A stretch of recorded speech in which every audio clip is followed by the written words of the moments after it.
Assalamualaikum warahmatullahi wabarakatuh. Apa kabar teman-teman semua? Balik lagi bersama saya Gengar Wahyu Pratama.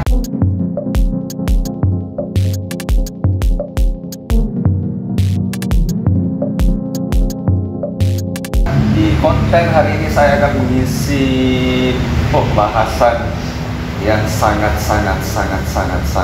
apa ya, sangat deep lah istilahnya.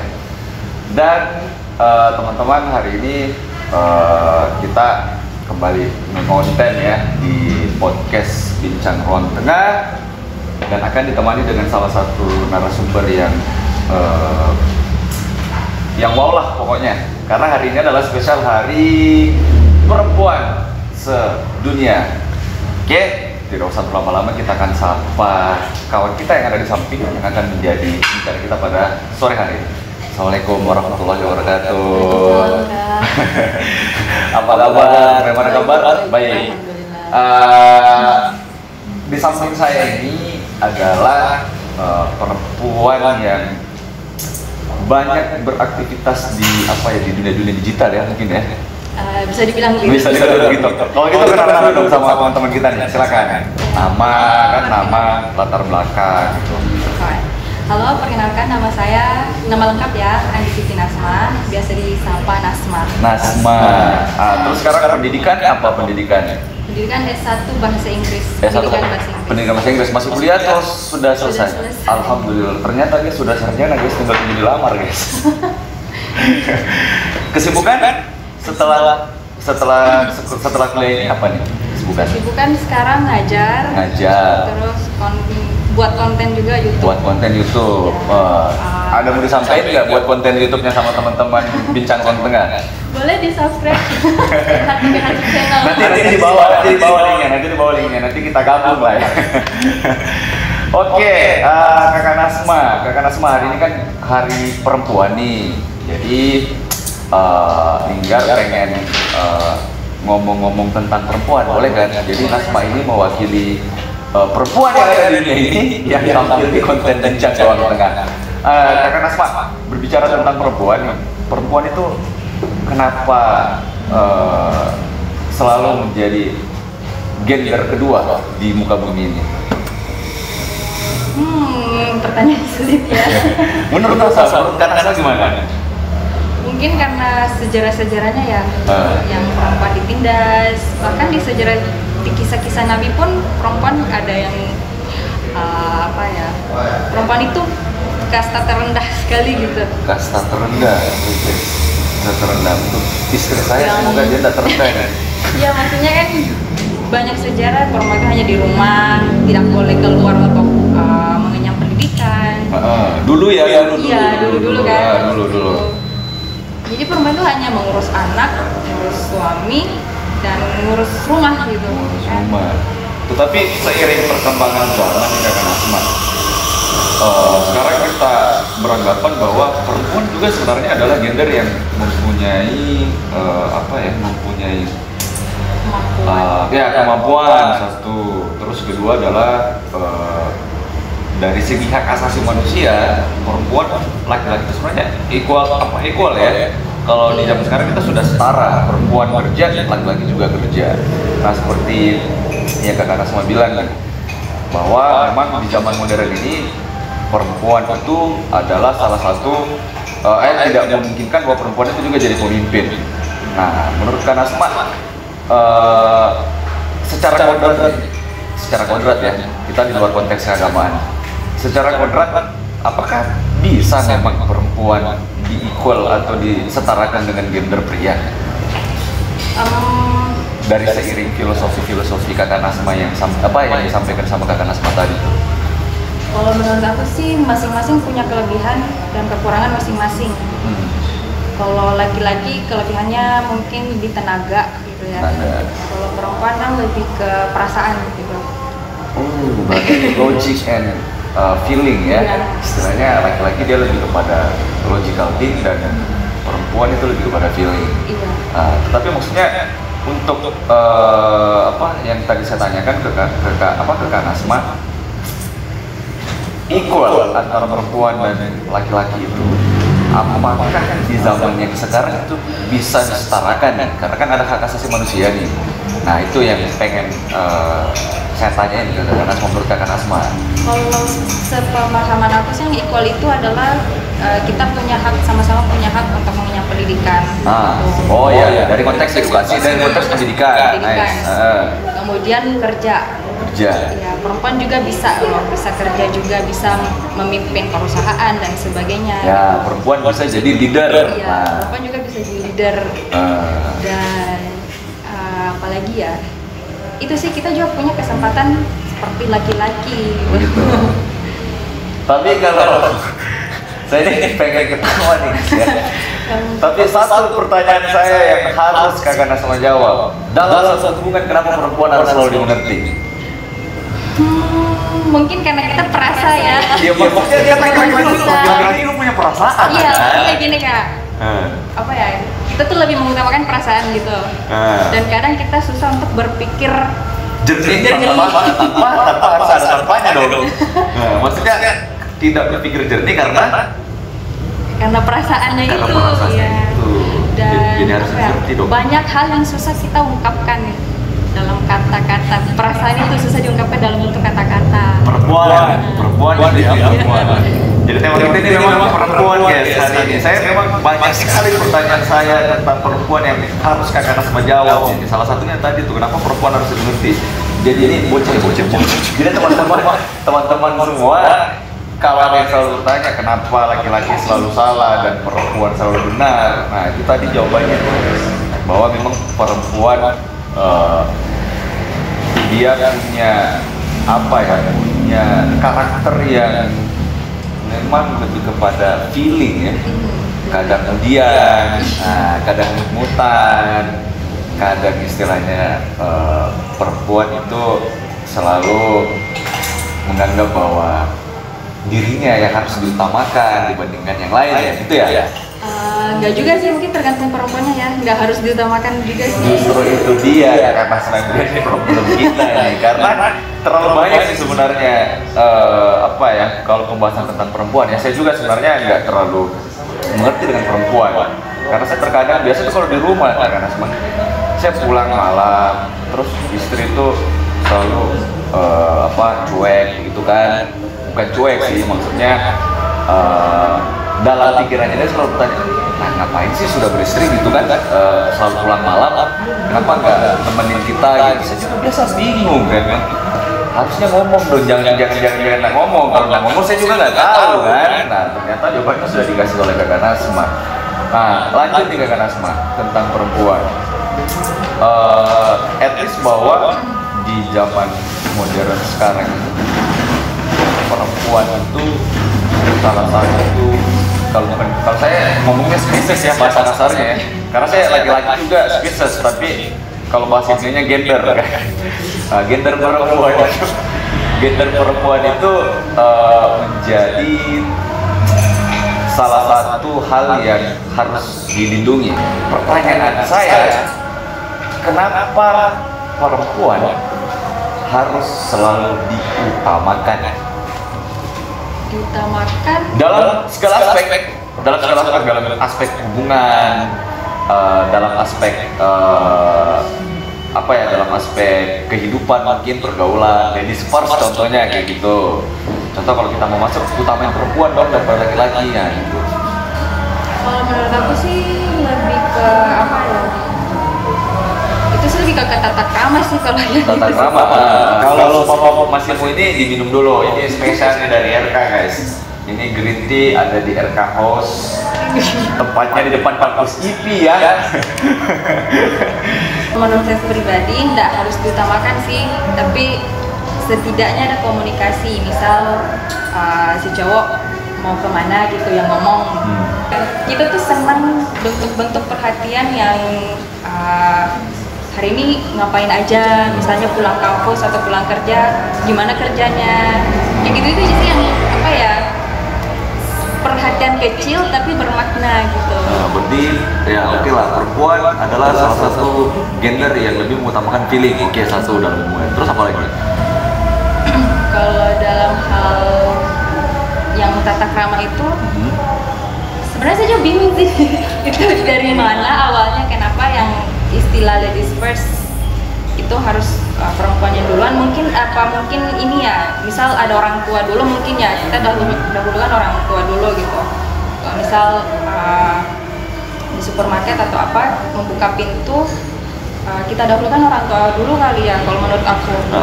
Istilahnya orang tua dalam artian bukan perempuan laki-lakinya, tapi yang orang tua. Berarti lebih kepada tradisi ya. Ladies first itu berarti lebih kepada tradisi ya. Lebih karena kalau istilah ladies first itu sendiri sebenarnya sih juga agak-agak nggak terlalu inilah. Iya.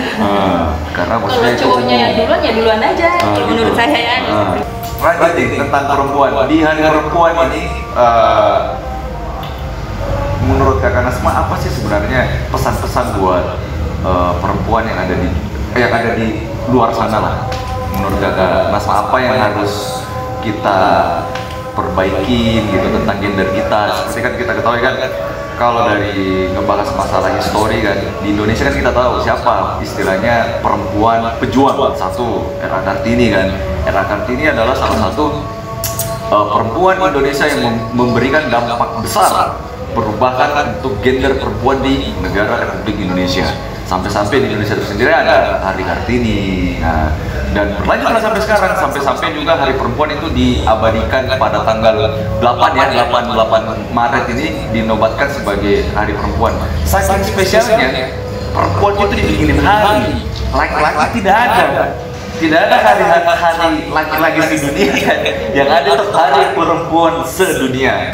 Kakak Nasma pengen memberikan apa gitu bagi perempuan di seluruh muka bumi ini di tahun 2000, di Hari Perempuan sekarang? Pesan untuk semua perempuan, kita tuh punya hak, sama-sama punya hak seperti laki-laki. Kita juga punya hak untuk mengenyam pendidikan, dari semua stigma-stigma negatif tentang perempuan yang seperti perempuan ngapain sih sekolah tinggi-tinggi ujung-ujungnya ke dapur. Ya, itu problemnya. Silakan. Padahal kan kita perempuan yang mengandung dan melahirkan gitu, dan anak itu kelak perlu dididik juga kan. Pendidikan pertamanya itu adalah orang tuanya, terutama ibu, karena paling dekat anak itu biasanya sama ibunya karena dia melahirkan. Untuk menjadi ibu pun itu perlu ilmu gitu. Jadi kita tidak boleh berhenti belajar. Sebagai perempuan kita harus terus belajar, apalagi ilmu parenting, karena kita lah pusatnya anak-anak generasi itu lahir. Jadi untuk cowok juga jangan larang istrinya atau pacarnya untuk melanjutkan pendidikan, karena kan ada generasi berikut yang harus dididik gitu. Karena kan ada penjelasannya gitu loh Kak, yang kata jangan sama tidak itu malah bikin kita malah makin lakuin itu. Betul, maksudnya kayak apa ya? Contoh kayak anak laki-laki itu dilarang gitu. Jangan gitu, tapi karena ada timbul rasa penasaran, kenapa sih dilarang? Iya, kenapa dilarang? Jadinya dicoba kan? Iya, betul. Makanya ada istilah, apalagi di dunia pendidikan gitu, untuk anak-anak itu kita nggak boleh ngomong kata tidak atau jangan. Kita mesti kasih penjelasan kenapa hal itu tidak boleh, kenapa hal ini jangan dilakukan. Tadi sudah hampir sekitar 10 menit lah ya, 10 menit kita ngebahas tentang perempuan, filosofinya di mana.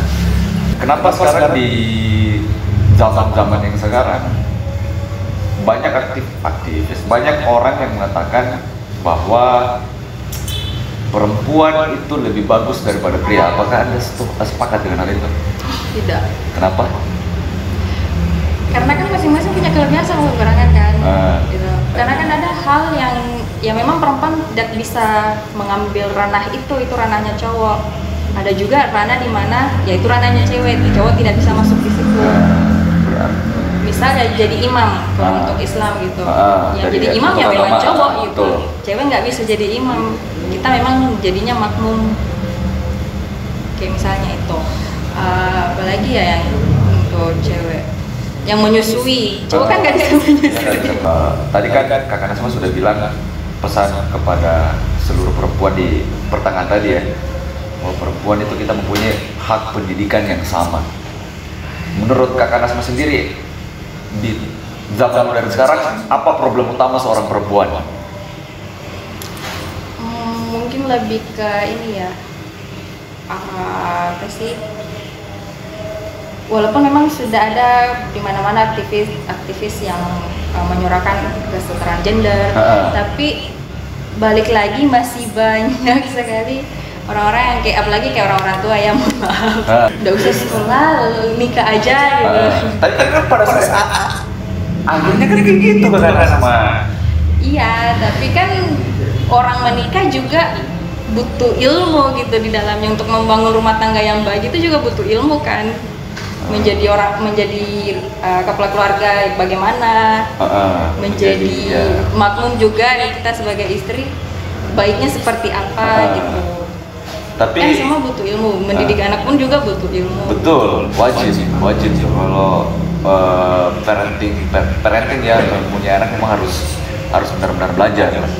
Berarti itu problem utama menurut Kakak Nasma, bahwa masih banyak perempuan yang stigma negatif juga sih, yang kayak perempuan kalau pendidikannya terlalu tinggi cowok jadi takut dekati. Maksudnya ya kalau Anda mau silahkan datang. Kan itu kan adat juga kan, tradisi kan. Nah seperti itu.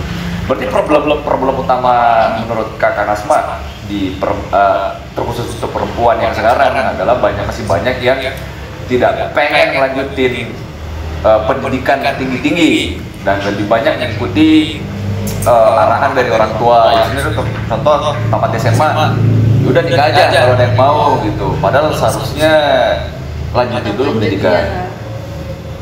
Berarti seorang perempuan harus mempunyai pendidikan yang lebih tinggi, jangan cuma laki-laki yang menjadi profesor ya. Walaupun sekarang juga sudah banyak perempuan yang menjadi profesor. Nah, kan berarti Kakak Nasma ini guys, dia spesifik lebih kepada edukasi sebenarnya, kepada dunia pendidikan dunia pendidikan perempuan itu sendiri. Karena paling sering terjadi kasusnya ya itu pendidikan kan. Pendidikan. Gak usah sekolah tinggi-tinggi. Tapi jadinya ke selain edukasi nih, banyak juga sih teman-teman ya yang menjadi isu bagi perempuan itu sendiri adalah satu body shaming. Body shaming, saya nggak tahu sih kalau masalah body shaming dan istilahnya kayak pelecehan yang kayak gitu kan, itu kan sekarang banyak terjadi juga, apalagi di pusat-pusat kota. Perempuan selalu bukan dari data sih, kalau kemarin saya lupa saya baca di mana, bahwa data yang banyak memberikan tentang pelecehan seksual serta problem-problem masalah body shaming itu banyak didapat oleh kaum perempuan. Nah itu saya juga sih sebenarnya kemarin ini Kakak Nasma agak terlalu sensitif dengan dengan berita-berita tersebut, dan saya selalu berpikir bahwa apakah memang sih sebenarnya kodrat perempuan itu seperti itu, dan kenapa setiap ada pelecehan tidak ada tuh yang pelecehan seksual sedikit ya, mungkin ada tapi sedikit, dan lebih banyak perempuan yang mendapat pelecehan, yang menjadi korban dari body shaming, pelecehan seksual di tempat publik kan, itu kan banyak sekali tuh kemarin kasus-kasus seperti itu. Ini juga sih karena kan body shaming itu terjadi karena adanya satu standar kecantikan. Beauty ini apa kemarin beauty standar beauty lah ya. Harus pakai skincare guys. Padahal kan pakai skincare kan. Orang lahir beda-beda warna kulit, beda-beda masalah kulitnya juga, dan ada yang memang dari lahir ya warna kulitnya putih bersih gitu. Ada juga yang memang sawo matang. Tapi pada dasarnya itu saya potong sebentar. Tapi pada dasarnya perempuan mengalami fase breakout juga kan? Iya. Pernah mengalami fase breakout loh. Jadi walaupun cantik apa segala macam pasti jelek juga nanti kan, ada fasenya.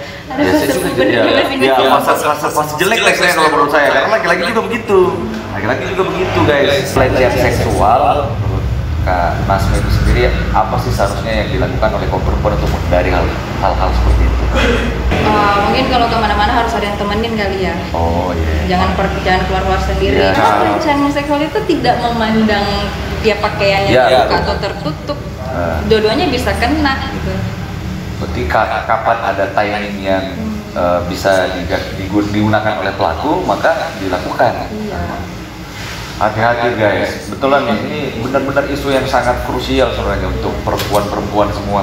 Untuk para teman-teman yang misal punya teman yang pernah dilecehin gitu, jangan dibuat ini apa? Jangan malah dibikin tambah down gitu. Karena kan lebih sering yang korban malah yang diserang gitu. Yang kamu sih salah pakai baju, harusnya pakai baju ini, harusnya begitu. Padahal kan kita nggak tahu kalau pakai baju begitu bakalan diserang sama si pelecehan ini. Kita nggak pernah tahu isi kepala orang itu bagaimana, niatnya apa.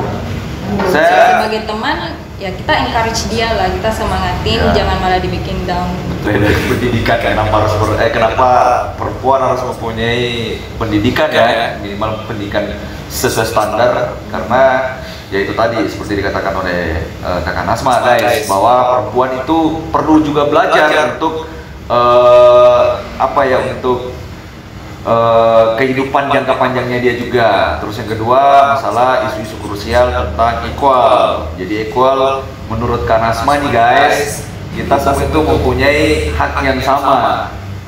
Laki-laki dan perempuan itu mempunyai hak yang sama dalam segi pendidikan, dari segi dia berpendapat ya mungkin ya, dari segi berpendapat kita semua mempunyai kebebasan dan istilahnya mempunyai hal-hal yang sama lah intinya, kecuali pembahasan rumah tangga ya. Kalau masalah pernikahan lain lagi guys, itu harus kembali sesuai dengan prosedur ya, perempuan sebagai apa, laki-laki sebagai apa. Oke, mungkin itu ya kata saya. Terima kasih atas penjelasan dan terima kasih sudah datang ini jauh-jauh loh. Dia lagi banyak PR tentang konten tapi datang ke bincang Warna buat isi konten. Kita harus banyak-banyak terima kasih.